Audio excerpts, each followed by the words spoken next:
I lost $40,000 in real estate commission within 3 days. What in the world? How did it happen? And what did I do about it? All right, let's talk about all that and more in case you find yourself in a similar situation and how you handle that. All right, make sure you guys like, share, subscribe. Let's get it.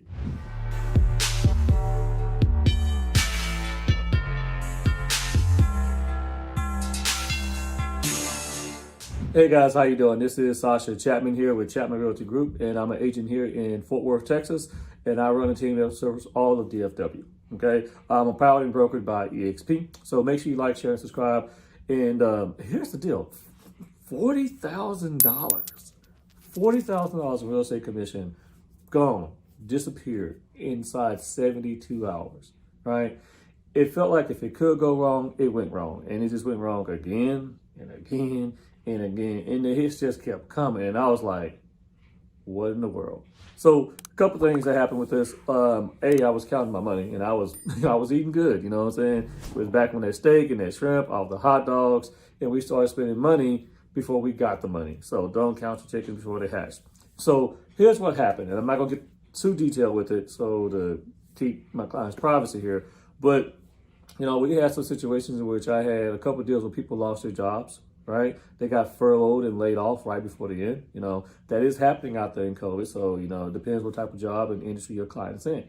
So those were buyer deals that fell out, okay? I had a couple listings that just blew up. One in particular, we just kept getting a buyer who lost their job. So that happened again and again. Had another in which we had some issues in which the AC died and then the deal died.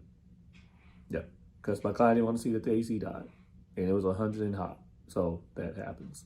I had another in which electricity popped all over the house, and it was a very expensive repair, and the buyer didn't want to move forward. So what do you do when this happens? Okay, so first things first, number one, you need to have some sympathy. Have some sympathy for your clients. Sure, you just lost some commission and I was losing some money. However, my clients just lost their jobs, okay, and their opportunity to buy a home, right? And then I had other clients who, frankly, were just in a very bad and terrible situation. So while it's difficult on us as an individual, you know, think what it is, how it feels for that client who's losing the dream of buying that home and potentially getting laid off if they're in that type of situation. So you gotta be sympathetic to your clients and don't just drop them. I've seen agents who just stop communicating with people and that they're done. They're done. Well, you can't do that. Those folks will come back to you. All right. Number two, okay, handle the exit with grace. Okay, be graceful with the exit of the deal. I've had one agent who was not graceful at all, and believe me, I'm gonna remember your name. Anytime you submit another offer, anytime you come around, want to see one of my listings, I am not going to forget who you are. I sell way too many houses over here. I'm going to remember who that person is. And that's the real talk, guys. Real estate's a small world, a very small world. You will come across people yet again, okay? And then in the same situation, you need to be graceful so you can try to help your client out as much as possible. Let's talk about number three. Try to get that earnest money back. That's what I had to try to do, was to get my clients earnest money back who were in a bad situation.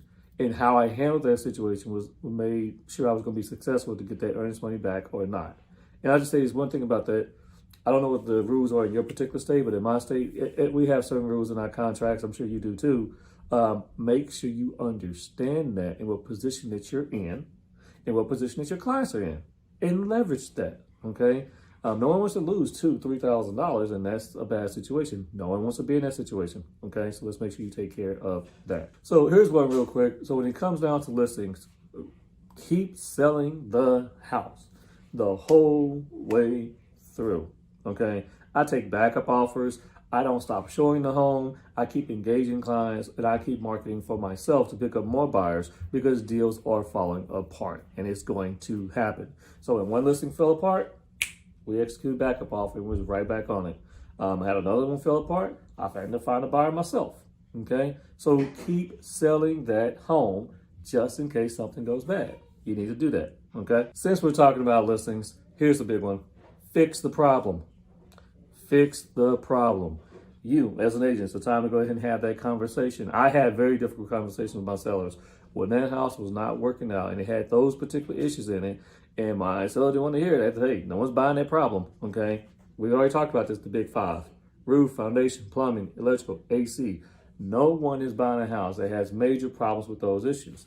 So when electricity popped in one house and the AC died in another, we basically had to get that taken care of, because you're going to have the exact same problem yet again. And, you know, don't shy away from that conversation, because that problem is going to be there for the next deal. Either find a way for your client to mitigate around it and get it fixed. And I can tell you, we were able to get it fixed, and we was able to convince the buyer's agent to continue to in the transaction without us fixing it in some cases. I have no idea why they did it, but they did their due diligence and they did it. So we're rolling, baby. All right, and here's the other one. You know, replace them, don't chase them. Okay, replace them and don't chase them. I had some in which the buyers just stopped. They just wasn't going to buy a house. They changed their mind. And that is absolutely their right to do. And I tried to help them see, okay, it's going to be more expensive for you later. They got cold feet and they just said, I'm not doing this. So, okay, I can't force them to buy a house. It is what it is, their decision. But I can't whine about it either. You know, I can either whine or I can grind. So I don't chase them. I replace them, baby. And that's exactly what I did. Found some other individuals that I had who was ready to go. But that's the whole importance of having a good pipeline. If you're living deal to deal, check to check, it is rough out there for a real estate agent, because you never know when deals fall apart. My clients didn't expect to get laid off. We didn't expect deals, stuff in the house just go terribly wrong, but it will happen. How you handle that is a testament of how you're going to be able to perform. So here's the timeline for me. Okay, so you know I lost $40,000 in real estate commission, okay, within a 3-day window. So by day 4, I had already replaced $25,000 of commission back again by getting deals back on the place and getting the problems fixed and just getting those houses back under contract or get my buyers under contract elsewhere. So we took care of it and we fixed the problem. All right.